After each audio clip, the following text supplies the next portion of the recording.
Now, we all know that the headlines about the Great Resignation right now are abundant. I mean, everywhere you go or turn, there is some new article or commentary given about how people are leaving their jobs at record rates for a variety of reasons. I mean, some people are leaving because they don't have enough childcare. Some people are leaving because they're burnt out. Some people are leaving because they want to pursue a passion of theirs. Some people are leaving because of toxic work environments and poor management practices. I mean, there's a lot of reasons that are contributing to the fact that people are leaving, the workforce in record number. That is the reality of the world that we live in right now. But what I also know to be true is that those of you that are watching, you don't want to create an environment like that. You want to create an environment where people actually want to work, not where they're doing this. So that's why I wanted to create this video today to talk about how to build a positive team culture. That way, you know without a doubt that you're creating an environment where people feel supported, where you're solving critical problems together, and where you're actually delivering amazing results, because that is what it's all about. So if that sounds like something that is interesting to you or something you want to learn more about, then tap that like and subscribe button and let's get started. Hey there, friend. Welcome back to the channel. And if you're new around here, well, my name is Mac and I'm a leadership coach, but I work specifically with first-time team managers and helping them become effective leaders. And so if that's you, if you're a high achiever and you are new to people management and you really want to develop the leadership skills required to build a cohesive, positive, high-performance team culture and environment, then I want you to know that you can book a call with me in the description box below to learn more about my signature program, the new Manager Accelerator program, and how it's helping so many other managers achieve those exact results. So let's talk about building a positive team culture, shall we? So the first thing that needs to be said on this topic of building a positive team culture is that it doesn't necessarily equate to everybody being happy all the time or that there is no struggle. In fact, positive and healthy teams often engage in passionate debate, they have healthy conflict, and they experience some highs and lows or, some struggle. In fact, I can definitely speak to this. On my team, we were not always smiling, and that's because we were dealing with a lot of heavy stuff.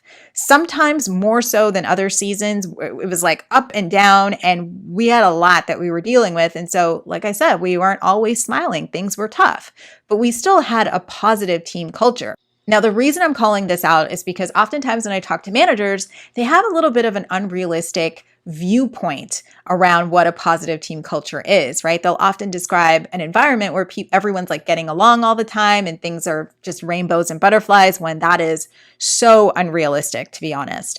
In fact, I want to share with you something just to solidify this so that you really understand what I'm trying to say. So oftentimes when I talk to senior level executives around, the importance of getting you guys trained as managers, I will introduce them to this acronym called VUCA that was actually coined by the US military many, many years ago around the realities of business today. So like I said, VUCA is the term that the US military used to describe the reality of businesses in our world. So you are all right now operating in a space where things are volatile, meaning situations are changing rapidly and unpredictably. Uncertain, meaning future events cannot be predicted. Complex in that things are multifaceted, which has led to difficulty in understanding things, and ambiguous because things can be interpreted differently in a variety of ways because there's so many perspectives. So what this means in very simple terms is that any team that is operating in a space like this is going to have its challenges. And any team that wants to excel is going to have to challenge each other and engage in some passionate debate and conflict in order to achieve greater outcomes. And sometimes, push back on certain systems that were used in the past that are no longer serving where people are, where the team is going right now. But that means that sometimes things are going to be a little bit messy in order to achieve better, right? So I just wanted to clarify that because, like I said, so many people come into it thinking like, it looks completely different than what it is just because of the word may be positive. But really and truly, what a positive team culture is healthy, where people feel safe and where they are achieving consistent, outstanding results. That is a positive team environment. Okay, so now that we've gotten that out of the way, let's talk about a couple of things that you can do to create that kind of environment that you want. So tip number one in building a positive team culture is ensuring that you are consistently dispensing clarity to your team members. So on an individual basis, each and every person should know the following: what their role is, why their role matters, what the specific metrics or KPIs are of their role, as well as what the KBIs are. So what the key behavioral indicators are for their role. A lot of, management gurus out there will talk just about the metric stuff, but I tend to approach management in a very holistic way. It's not just about hitting the mark or the outcome. It's also about the way that you do it. That's usually what affects things. So you want to make sure that you're outlining what their role is, why it's important, the KPIs, as well as the KBIs, so that person knows in totality what success looks like in their role. And then on the team level, you want to make sure that you are constantly talking about why your team exists. Why is your team there? Why is your department important? Like, what is the impact that your department makes on a daily basis? If you don't know this, then your team won't know it. That probably means that you're not talking about it enough. And if your team members can't repeat it back to you when you ask them, like, what's the purpose of our team, then that means that you have not communicated it clearly enough and you need to go back to the drawing board. So that's the first thing you got to do. Make sure that on an individual level, people are clear, and make sure on the team level, people are clear. Tip number two, when it comes to building a positive team culture, is to cut out gossip. I know that I've talked about this quite a bit on this channel, but in case you haven't watched any of my previous videos, I'm going to repeat it here again because it is that important. Gossip, or harmful gossip, is one of the most ruinous things to any team. And so you want to make sure that you root that out right away. Otherwise, it will take you guys down. Okay, I guarantee you it will take you down.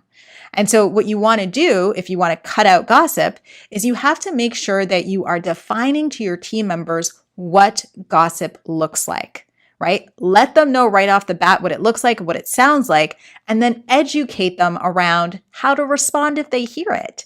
Because not everybody knows how to do that, right? Like, some people might recognize it as gossip, but they don't know how to get themselves out of the situation or how to shut it down. So educate them around how to shut it down. And then lastly, but most importantly, hold people accountable to those standards. If you're setting the standards that gossip is a no-no, make sure you hold them accountable, and don't forget to hold yourself accountable too. Tip number three, when it comes to building a positive team culture, is to check your communication practices as well as methods. So much toxicity really stems from a lack of transparency that is either purposeful or accidental.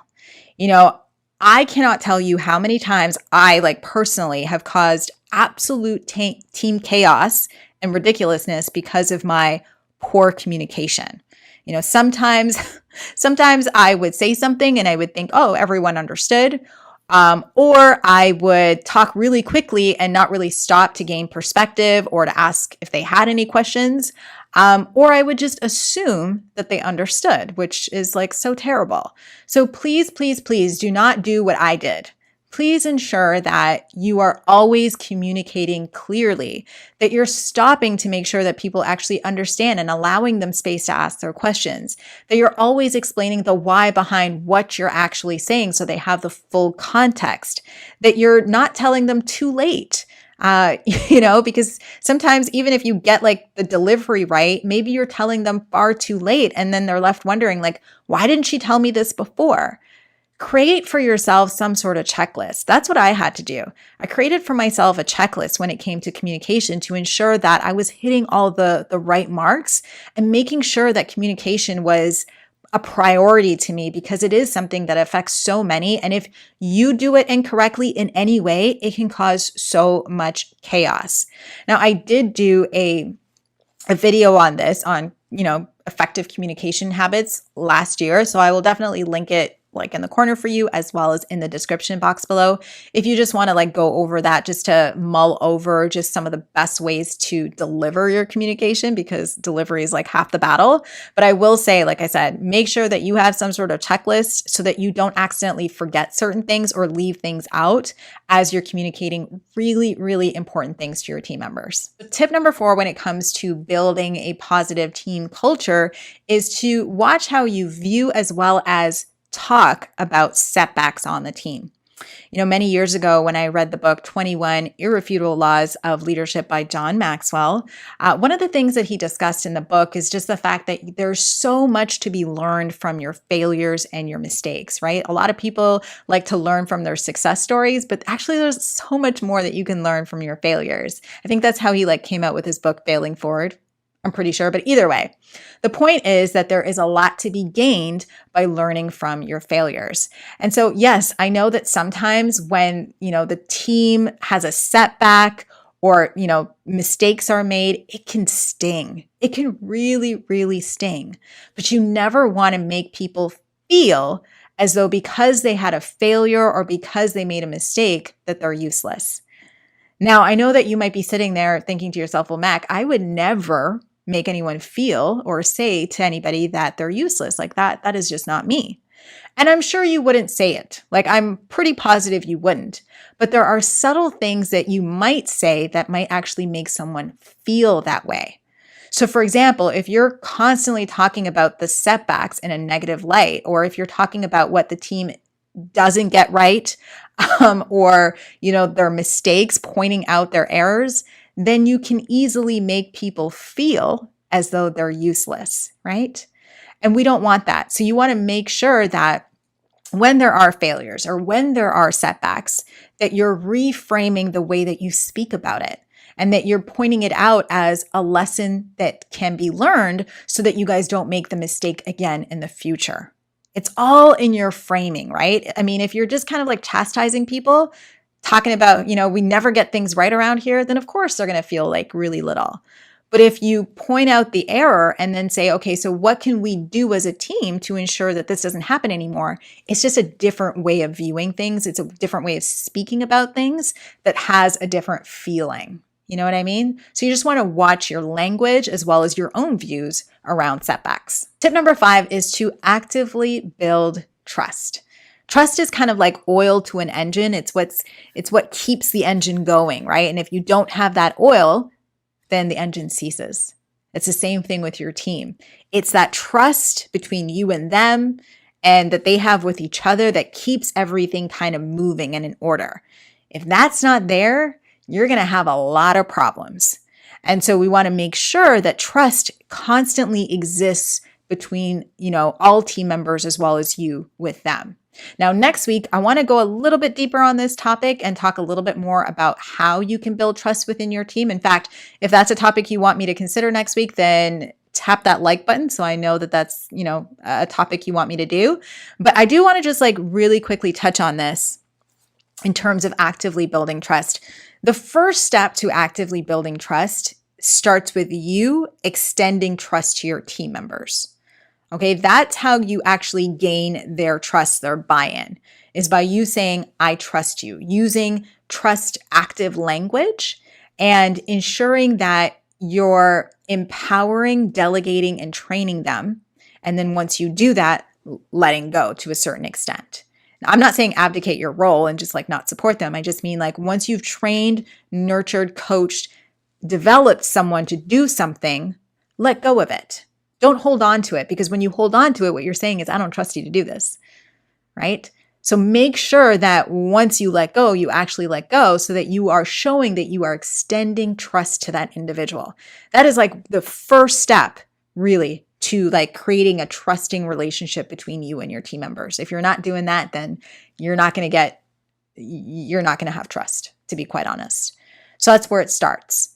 Now, I know building trust is very difficult. It takes time, but you got to start somewhere. And so start with that. Start with really extending trust to your team members through empowering them and supporting them, playing more of a supporting role to their role. Now, of course, building a strong and positive team culture takes a lot of work, and it's not necessarily something that you can really create with a tip here and a tip there, right? And so if you want to develop the proper leadership skills with a comprehensive and practical approach, then I highly suggest that you book a call with me using the link in the description box below so that you can learn more about the New Manager Accelerator program, which is my signature program that teaches you how to do exactly this, how to achieve this exact outcome. Okay? I really hope that you enjoyed this video. If you did, don't forget to give it a thumbs up and to subscribe so that you don't miss out on any other videos that I share on this platform every single Tuesday. All right, have a fantastic rest of the week. Don't forget to keep smiling, and I'll see you in the next one.